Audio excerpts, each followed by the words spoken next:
फाब्रिजियो Romano के हवाले से खबर आ रही है कि जॉ फिलिक्स की जो डील है उसकी फ़ाइनल डिटेल्स जो हैं उनको पुख्ता कर रही हैं दोनों चेल्सी और एटलेटिको मद्रिद। और कुछ देर में जो है मतलब इसी वीक के एंड में कुछ समय में आपको जो है ये डील फाइनलाइज होती दिखेगी। लोन की बात हुई है यहाँ पर जॉ फिलिक्स के लिए और परमानेंट ट्रांसफ़र की कुछ बात हुई नहीं है। जून 30 तक ये लोन होगा और चेल्सी जो है पूरी सैलरी कवर करेंगे जॉ फिलिक्स की। और मैनचेस्टर यूनाइटेड और आर्सेनल का इंटरेस्ट था जॉ फिलिक्स में, लेकिन क्योंकि लोन फ़ी बहुत ज़्यादा थी और ये पूरा अगर आप पैकेज देखेंगे लोन फ़ी प्लस वेजेस मिला के तो कुछ 15-20 मिलियन के आसपास पड़ेगा 6 महीने के लिए, जो कि मुझे लगता है बहुत ज़्यादा है। But Joao Felix to Chelsea, अब मैं पता है बहुत ज़्यादा एक्साइटेड नहीं हूँ, सही बता रहा हूँ मैं एक ये चीज़ मानता हूँ कि अगर आप एक और फॉरवर्ड के लिए जा रहे हैं बिना अपनी मिडफील्ड और राइट बैक वाली पोजीशन को एड्रेस करें तो वो बॉर्डर लाइन क्रिमिनल है मेरे हिसाब से। आप पहले एक राइट बैक वाला जो आपका इशू है उसको सॉर्ट कीजिए, क्योंकि हमने देखा पिछले मैच में चालोबा ने क्या किया राइट बैक पे खेलते हुए। राइट बैक के बिना गाड़ी आगे नहीं बढ़ेगी, एक प्रॉपर सेंटर मिडफील्डर के बिना गाड़ी आगे नहीं बढ़ेगी। और ये जो चीज़ है मेरे लिए जॉ फेलिक्स का एक्साइटमेंट कम करती है चेल्सी में आने का। बहुत ही अच्छे प्लेयर है, मुझे बहुत अच्छे लगते हैं, लेकिन पोजीशन क्या है जॉ फेलिक्स की थोड़ा सा उसको समझने में प्रॉब्लम हुई है लोगों को कि क्या वो सेकंड स्ट्राइकर हैं, क्या वो अटैकिंग मिडफील्डर हैं, क्या वो लेफ़्ट इनसाइड फॉरवर्ड हैं, क्या वो एक विंगर हैं। अब यहाँ पर एक चीज़ है चेल्सी के सेटअप में वो कैसे फिट होता है। मेरे हिसाब से जो मुझे लगता है डायरेक्ट कंपटीशन है ये काय हैवर्ट्स का। काय हैवर्ट्स जैसा मैंने अभी पिछले वीडियो में भी बोला था कि मेरे हिसाब से हो चुका है, मेरा पेशेंस ख़त्म हो चुका है। आई थिंक हमको मूव ऑन करना पड़ेगा। वो चैम्पियंस लीग फाइनल का एक गोल था और फ्लैशेस थे कुछ बीच में जो कि हमको रोक रहे थे काय हैवर्ट्स को ओपनली क्रिटिसाइज़ करने के लिए, लेकिन जो हमको देखने को मिल रहा है और स्पेशली जो रिजल्ट्स हमारे फेवर में नहीं जा रहे हैं, तो अब सीरियस क्वेश्चंस जो है हमको पूछने पड़ेंगे। और ठीक है, यहाँ पे मैं ओनरशिप को क्रेडिट देना चाहूँगा कि वो चेंजेस कर रहे हैं और बोल्ड स्टेप्स ले रहे हैं। जॉ फेलिक्स डेफिनेटली एक ऐसी प्रोफाइल के प्लेयर हैं और कुछ नया वो लेके आते हैं जो हमारे स्क्वाड में किसी भी प्लेयर के पास अभी है नहीं। वो एबिलिटी डिफेंडर्स को टेक ऑन करने की, पॉकेट्स में ऑपरेट करना, अच्छे पासर हैं, टच बहुत अच्छा है और ठीक ठाक फिनिश भी कर लेते हैं। तो ये कुछ चीज़ें जो अभी हमारी फॉरवर्ड लाइन में बहुत ज़्यादा ज़रूरी है होना और बेहद ही होपलेसली तरीके से ये मिसिंग है अभी। और जॉ फेलिक्स की जो एक मौजूदगी है हमारे अटैक में डेफिनेटली एक फ्रेशनेस तो लेके आती है, तो उस लिहाज से मुझे लगता है कि ये मूव अच्छा है। लेकिन अगेन जैसा मैंने कहा, मैं बहुत ज़्यादा यहाँ पर एक्सपेक्ट नहीं कर रहा हूँ कि जॉ फेलिक्स के आने से रातों रात जो है हमारी सारी प्रॉब्लम सॉल्व हो जाएंगी और आप एकदम से चेल्सी को देखेंगे फ्री फ्लोइंग फुटबॉल खेलते हुए और जो अभी तक हुआ था सब छुप जाएगा जॉ फेलिक्स की ब्रिलियंस के पीछे। आई होप ऐसा हो जाए, बट मुझे नहीं लगता है कि जॉ फेलिक्स उस तरीके के प्लेयर हैं कि वो इतना एलिवेट कर देंगे आके टीम को एकदम से। मैं कहाँ उनको खेलते देखना चाहता हूँ, अगर पॉटर वो 4-2-3-1 खिला रहे हैं जहाँ पे वो एक अटैकिंग मिडफील्डर खिलाते हैं, अगर वो हैवर्ट्स को स्ट्राइकर खिलाते हैं तो माउंट उनके पीछे खेलते हैं, या फिर वो उस दिन मैनचेस्टर सिटी के अगेंस्ट जब पुलिसिक और स्टर्लिंग को इंजरी हो गई तो ओबामेयांग को स्ट्राइकर खिला के हैवर्ट्स को अटैकिंग मिडफील्डर खिलाया गया था। तो मैं उसी पॉकेट में जॉ फेलिक्स को देखना चाहता हूँ ऑपरेट करते हुए। और यहाँ पर बहुत लोगों ने एक ये सवाल उठाया है कि आज तक की सबसे महंगी साइनिंग है जॉ फेलिक्स एटलेटिको मैड्रिड की और इतने ज़्यादा पैसे खर्च करके उनको लाया गया था और बहुत ही अनलाइक एटलेटिको मैड्रिड प्लेयर हैं वो। तो शायद जो सिस्टम था और जो सेटअप था एटलेटिको का वो उनको होल्ड बैक करता था, क्योंकि उनको शायद उतनी आज़ादी नहीं मिलती थी वहाँ पर खेलने के लिए जितनी उनको चाहिए। और may be just may be एक नए सेटअप में, एक चेंज ऑफ सीनरी में, एक नए सिस्टम में शायद हमको जॉ फेलिक्स का बेस्ट देखने को मिले। वर्ल्ड कप में भी अगर हम याद करें तो स्विट्ज़रलैंड वाले मैच में जब बहुत ही बेहतरीन परफॉर्म किया था पोर्चुगल ने, तो वहाँ पर उनकी बहुत अच्छी परफॉर्मेंस रही थी। तो ये कुछ चीज़ें जो मेरे ख्याल से जॉ फेलिक्स को एक एक्साइटिंग प्रॉस्पेक्ट बनाती हैं चेल्सी के लिए। लेकिन डेफिनेटली यहाँ पर अभी और एरियाज़ जो हैं उनको एड्रेस करने की ज़रूरत है। डेविड ऑनस्टीन ने बोला है कि चेल्सी आइडियली 2 प्लेयर और लाना चाह रही है अभी इस ट्रांसफ़र विंडो में, जनवरी ट्रांसफ़र विंडो में।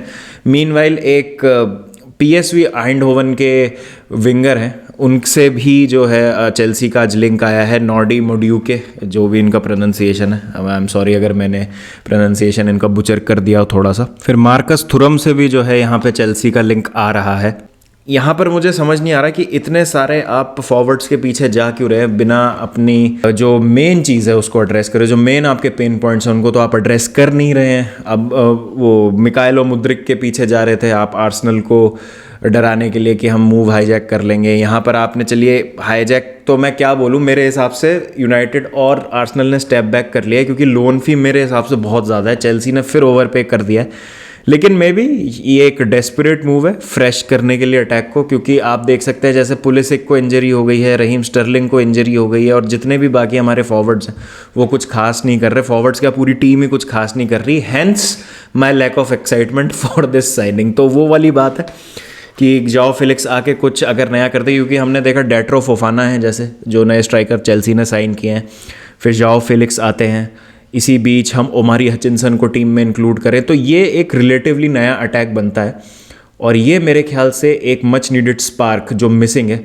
वो लेके आ सकता है। ग्रैहम पॉटर को मेरे ख्याल से यहाँ पर ग्रैहम पॉटर का इनपुट रहा होगा इस साइनिंग में, उन्होंने ग्रीन लाइट दी होगी, तभी चेल्सी इस मूव के लिए गए। और जब भी जाओ फेलिक्स की हम बात करते हैं तो जो अपकमिंग टैलेंट्स है वर्ल्ड फुटबॉल में और जो नेक्स्ट बिग थिंग हो सकते थे, उनमें जाओ फेलिक्स का नाम हमेशा आता था। बट जैसा मैंने कहा, एटलेटिको का सेटअप और खुद फेलिक्स की इनकन्सिस्टेंसी, फिर उनको सिस्टम में फिट कर पाना ना कर पाना, किस तरीके से उनको आपको खिलाना है, वो सारी चीज़ें जो हैं उनको ज़रूर उन्होंने कुछ ना कुछ किसी हद तक अंकुश ज़रूर लगाया उनकी एबिलिटीज़ पे।